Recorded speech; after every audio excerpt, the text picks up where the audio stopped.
Today on Supper with Sylvia, we're exploring the world of 4-star mushrooms, a company started during the pandemic by two college friends on a mission to grow food that's better for people and the planet.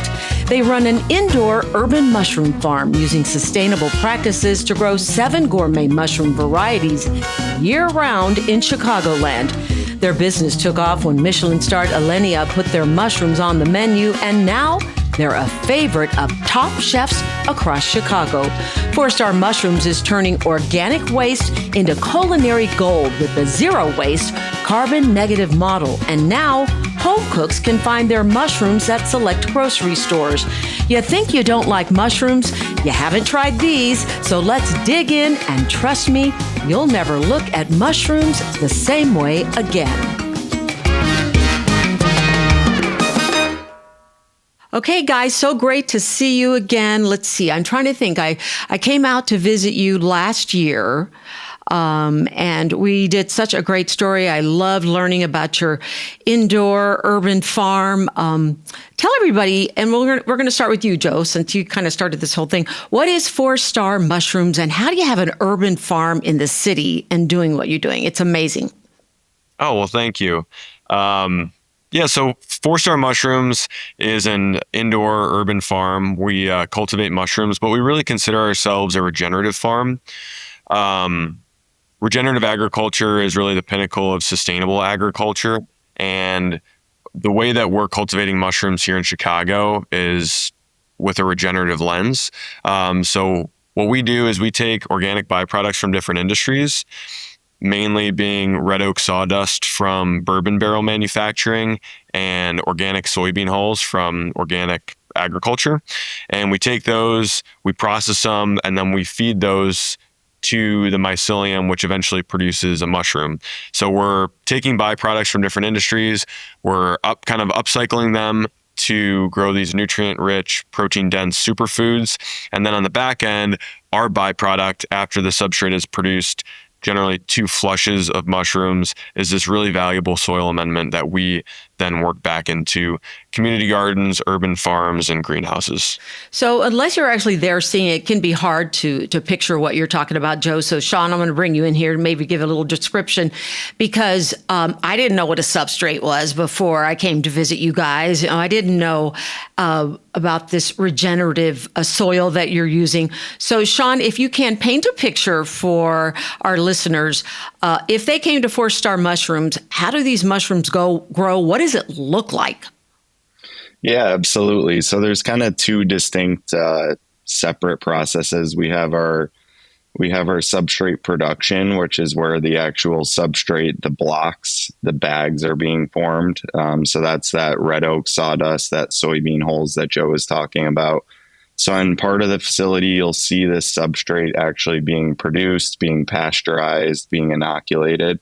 And then on the other side of the facility, you'll see really what you were probably most familiar with was the fruiting side, which is a lot of the bright lights, the grow rooms behind glass windows and glass doors. And really it's 17 different grow rooms that are all climate controlled of one another. And it's all built behind glass so that we can bring in the community, we can bring in our customers and really just show everyone exactly what we're doing. So, Joe, when you talk about regenerative farming, explain exactly what you're talking about, because this substrate is coming from materials that if you weren't using them, what would happen? Yeah, so a lot of times these materials and organic materials in general would go into landfills, which would then emit methane, which is a greenhouse gas, really potent greenhouse gas. Taking a step back, regenerative agriculture is really a form of agriculture that's focused on soil health at its most basic level. And soil is our most valuable resource.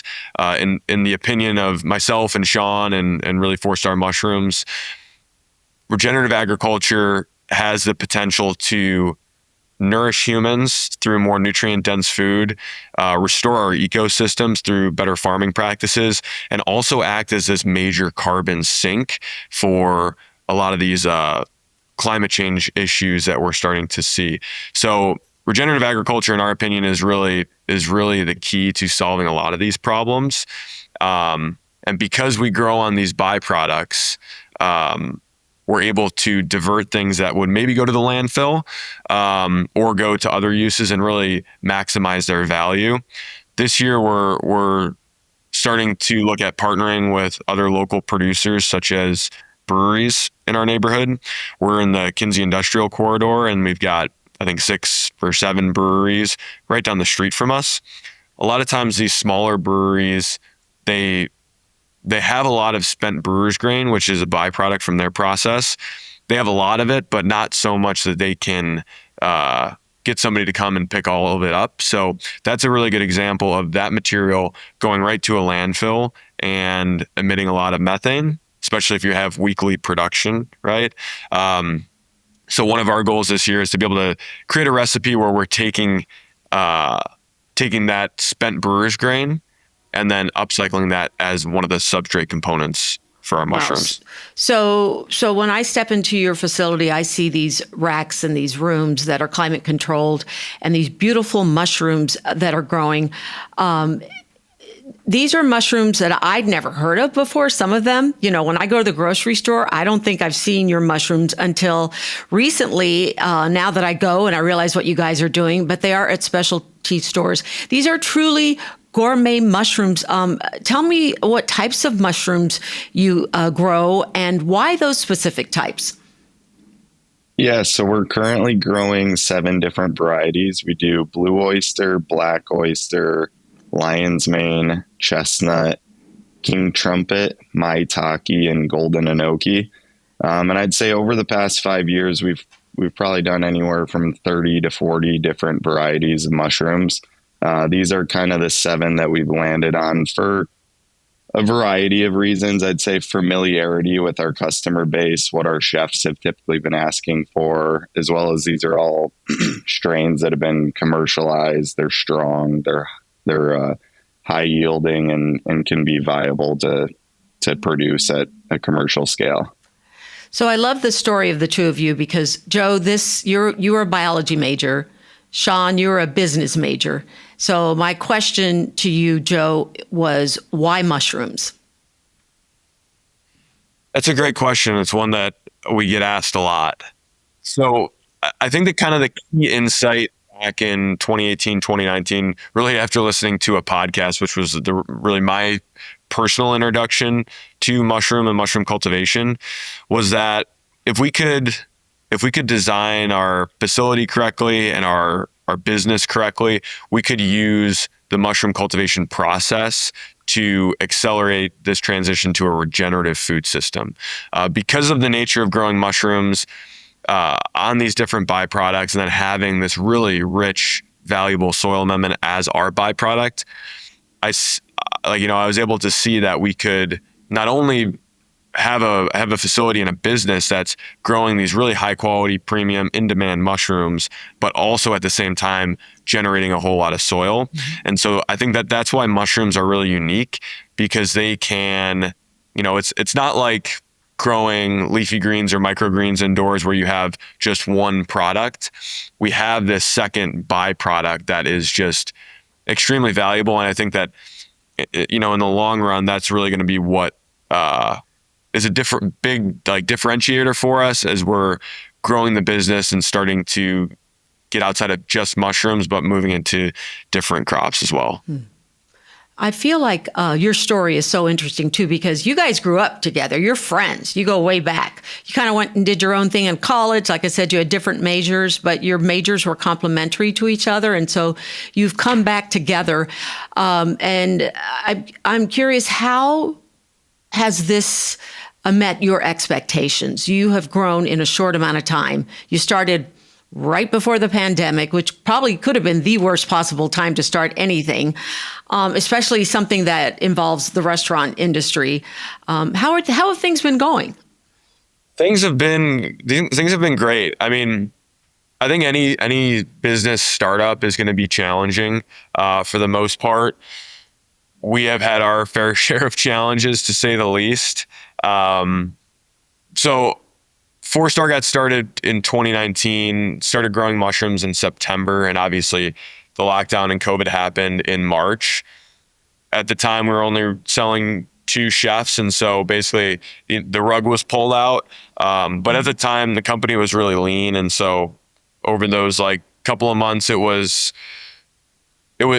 challenging, but because we were lean, we were able to kind of weather that and move the mushrooms to other places.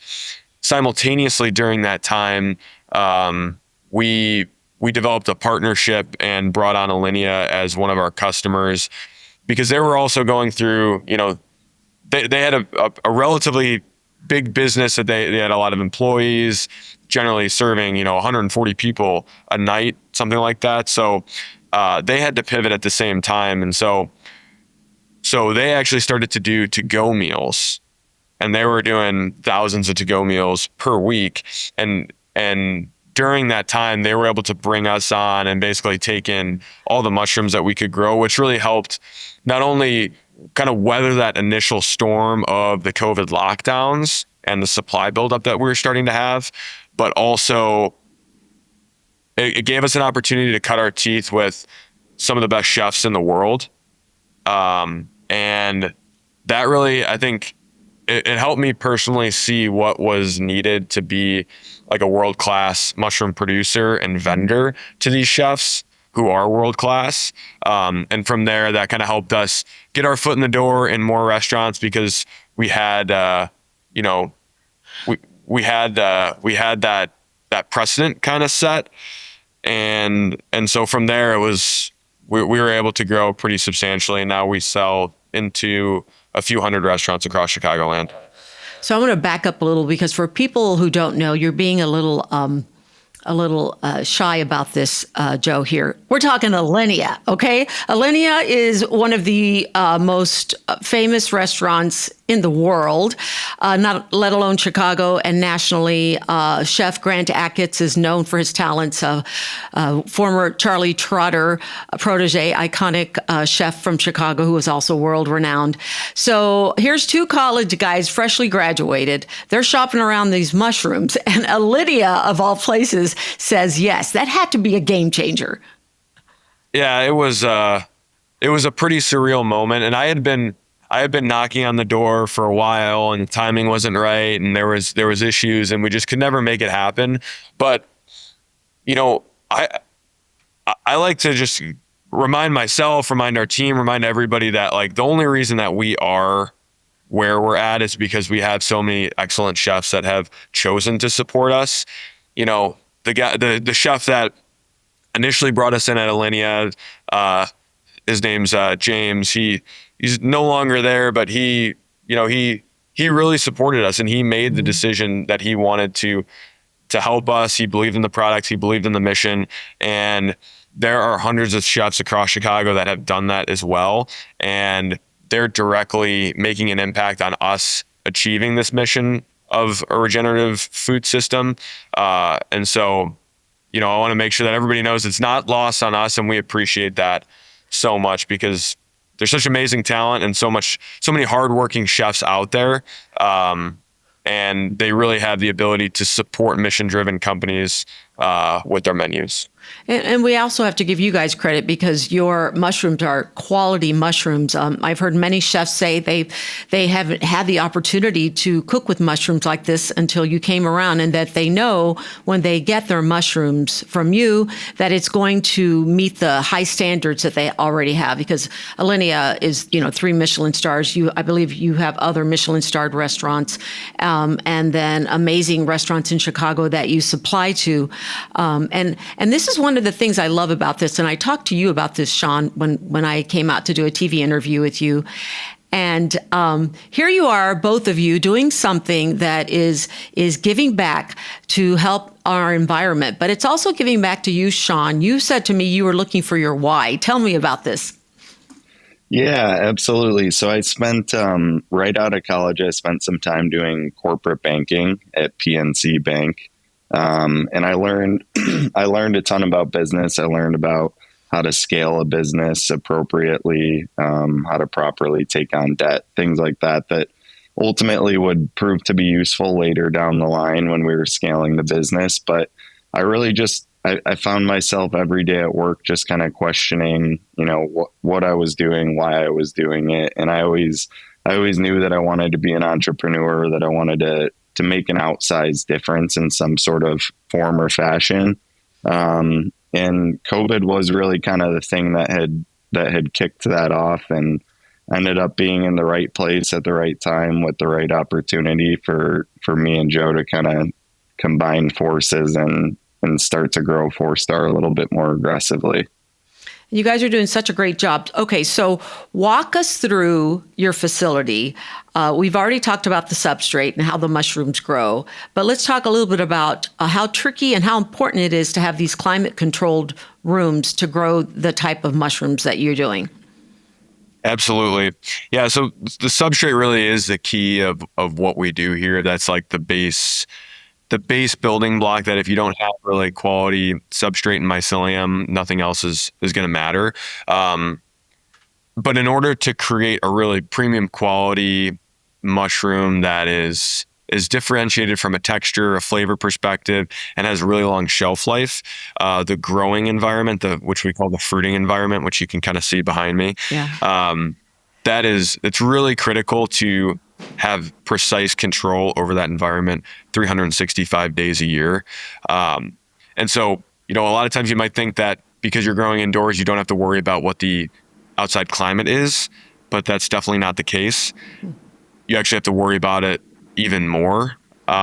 So when it's, we're really proud of our growing environments and the control that we have over our rooms. And so no matter if it's negative 10 degrees out or if it's 110 degrees out, we're able to maintain consistent environments throughout those ebbs and flows. And so the main things that we're controlling for in these rooms are, first, temperature. Second is CO2 versus oxygen. So mushrooms will inhale oxygen and exhale CO2 just like animals will. And so in order to make sure that they're happy and healthy, we need to have a really low level of CO2 and a lot of fresh air exchange. And then we also have to have the right amount of humidity. A big part of the temperature component is the growth rate as well. And so we actually have made the conscious decision to grow fewer mushrooms because our time frame takes actually about twice as long as a traditional, say, like oyster mushroom producer. We do that because we grow at colder temperatures at higher oxygen. And what that does is it leads to a mushroom that has a really dense texture, a really dark cap, and it allows the chefs that we work with to treat that mushroom more like a traditional protein. So many times I've heard chefs say that, they get a mushroom in from a broadliner and they saute it and it just sautés into nothing. It almost disappears. And that's definitely not the case with our mushrooms because they have all this oxygen to grow a really dense mushroom. And then there's something about this cold temperature that we grow in that just leads to this really firm, really high quality, long lasting mushroom. So how many days does it take for them to grow? So the first section of the growth cycle, that incubation phase, can take anywhere from, on the fastest end, 2 weeks, on the longest end, 4 weeks for the varieties that we grow. And then on the fruiting side, it can take as fast as 12 days and as long as 21 days. Now, a lot of people are familiar with shiitake mushrooms. It's actually one that we do not cultivate. And the reason that we don't cultivate it is because that incubation phase, that first phase, can take up to 3 months, and the fruiting phase can take as fast as a week. So if we wanted to produce mushrooms, shiitake mushrooms, every week, we would have to produce those blocks every week for 3 months before we even got a mushroom. And the price for shiitake has really come down. I think this actually might change with the new tariffs that are being put in place. But the shiitake substrate is actually being shipped in from China and then fruited here. So basically you can fruit shiitake mushrooms. And the dirty secret of it all is that a lot of times these are marked as product of the US and USDA certified organic, even though 100% of the inputs are coming from overseas and obviously not really traceable. And we'll be right back. Looking to add more love and companionship to your life? The West Suburban Humane Society is here to help you find the perfect pet. Whether it's a playful puppy, a gentle cat, or a senior pet looking for a second chance, we have wonderful animals waiting for loving homes. By adopting, you're giving these pets a new lease on life, and in return, they'll bring joy, loyalty, and companionship to yours. All of our animals are fully vetted and ready to join your family today. Visit wshsdg.org to see available pets, learn about volunteer opportunities, or donate to support our mission. Make a difference, change a life, and find a friend today at the West Suburban Humane Society, where love and second chances begin. So how does that impact what you can do versus, getting it from another place? I mean, everything that you are doing here, is it happening locally? Yeah. So from everything from the industrial products that you're reusing to how it's planted, everything is done here so people can know that they're getting this 100% mushroom that's locally grown in this urban farm. Yeah, so all of our material comes from the Midwest. We work with a mill in Missouri that kind of sources these materials. Obviously, it's like kind of commodity scale from the materials that we're taking, but they're all, we really grow on two materials. It's red oak and organic soybean hulls, and then mycelium. And so these are all 100% product of the USA. I wish that people could see these mushrooms because they are absolutely beautiful. And they're not like mushrooms that maybe you often see. And I think you brought up, and I want to talk about this, a lot of people say, oh my gosh, these are so pretty, but I don't know what to do with them. So what do you do with the mushrooms that we get from 4-Star? What's the basic recipe or tip that you can give to our listeners? We love the saute. I think the saute is the most versatile, and mastering the saute technique really allows you to take those mushrooms and apply them to a wide variety of dishes. We're actually going to be launching a recipe page on our website here very soon that has some chef-driven and chef-curated recipes and videos. I'll give you a quick breakdown of a saute though. So you basically want to cut up mushrooms into uniform sizes. You want to get your pan heated to medium heat, put some neutral oil in once it's hot, and then before you add your mushrooms, you turn it up to high, add your mushrooms. You'll hear them start to sizzle, but you just let them sit. And so this is that caramelization process beginning. It's important to note that you don't want to salt the mushrooms at all before. You'll salt them at the end, but you don't want to salt them before. And so you'll throw the mushrooms in, kind of just let them saute, let them sit. And then as they start to brown on the one side, then you'll start to actually saute them, which is moving them around the pan, moving them around a hot pan, basically. Once they're browned completely, then one of our favorite things to do is turn that heat back down to medium, add butter and fresh herbs, and kind of saute in that butter. And from there, you basically just add salt to taste, and then they're ready to go. So fairly simple, right? Fairly simple, but definitely different than, cooking a vegetable or a traditional protein. So there's a little bit of nuance, but once you get comfortable with that saute technique, the world is your oyster. Yeah. The world is your oyster, and you have those too. Okay, Sean, what's your goal for the future with this? We've got a lot of goals for the future, but really it's to build that sustainable food system that we've talked about. And so we want to continue to close the loop. We're sourcing all of these raw inputs, and we want to continue to expand on that. We want to be able to source Christmas trees at Christmas time, pumpkins during Halloween, you name it, whatever that raw waste material, organic waste material is. We want to have the ability at 4-Star to be able to process that and to be able to pull from a culture library, pull something that'll be able to break down that substrate, and then ultimately continue to keep growing these mushrooms. So closing the loop, we'd really like to we'd like to keep all of this spent substrate in house, repurpose that into soil, and start to grow additional crops, things like heirloom tomatoes, really any other specialty crops that chefs are looking for, and that we can kind of keep within this 4-star brand umbrella. That's so interesting. The possibilities are endless. Are truffles in your future? Because that's kind of thought of often as the gold star of mushrooms, right? Yeah, there's a slew of mycorrhizal mushrooms that are they're always on the horizon for us. We're always talking about them and ideating about them late night, but they're very complicated varieties to grow. They grow in symbiosis with trees.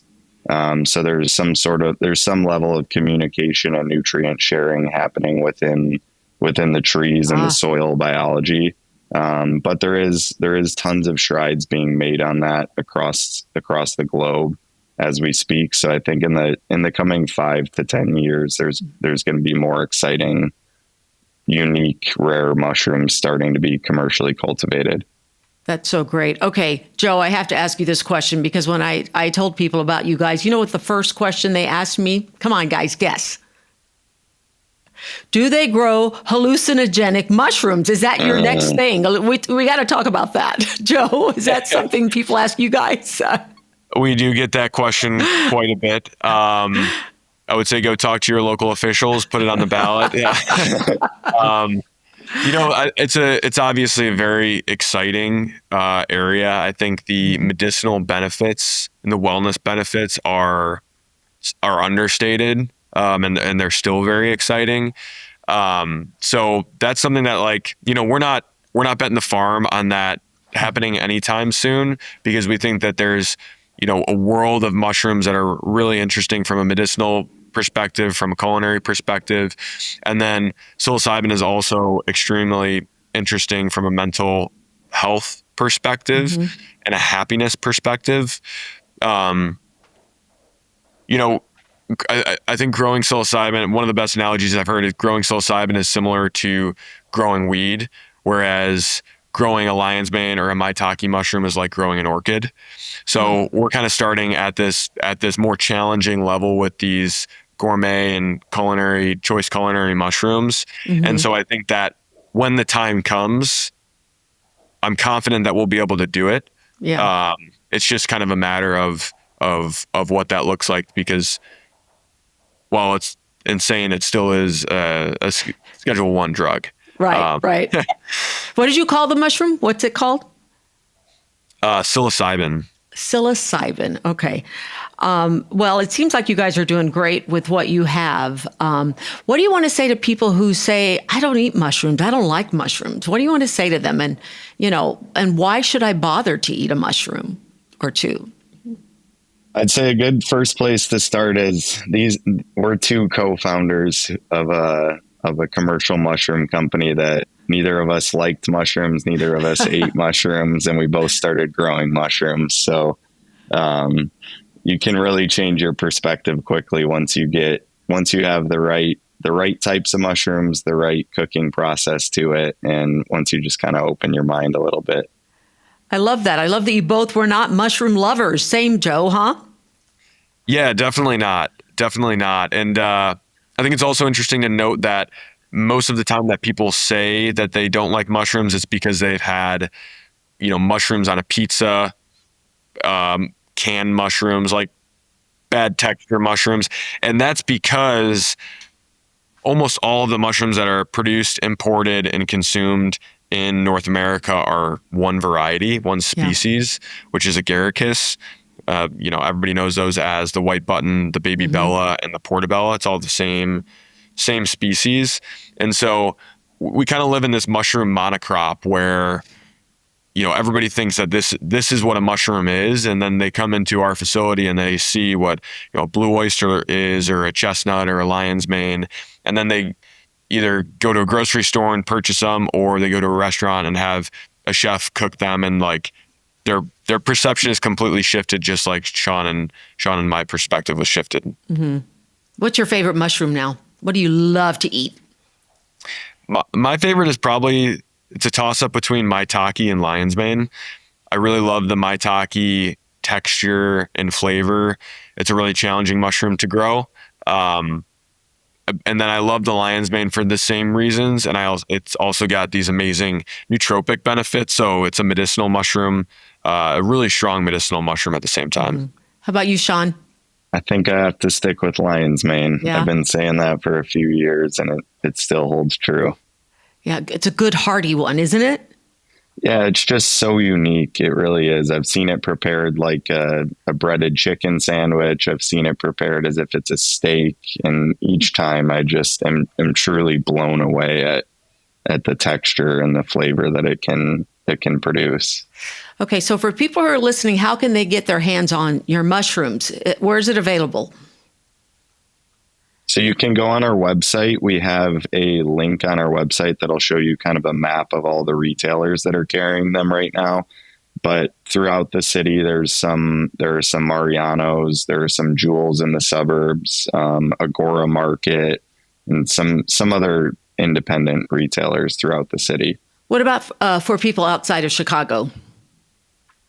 So pretty soon we're going to be in select metro markets in Milwaukee.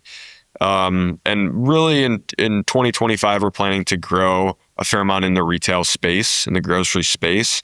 So definitely keep up to date on that Find Mushrooms tab, because you're going to see a lot more retail markets open up across Chicagoland, as well as Wisconsin, Indiana, Michigan. So there will definitely be opportunities to purchase 4-star mushrooms. And hopefully even more, because how difficult is it to ship mushrooms, cross country?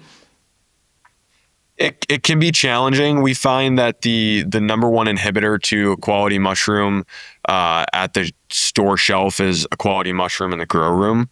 So having a really high quality mushroom harvested in the right packaging and then shipped the correct way, you can get them relatively far. Now, all the mushrooms that we grow they're more fragile than a traditional button mushroom. And so we're really focused on, first and foremost, Chicagoland, and then expanding out from there.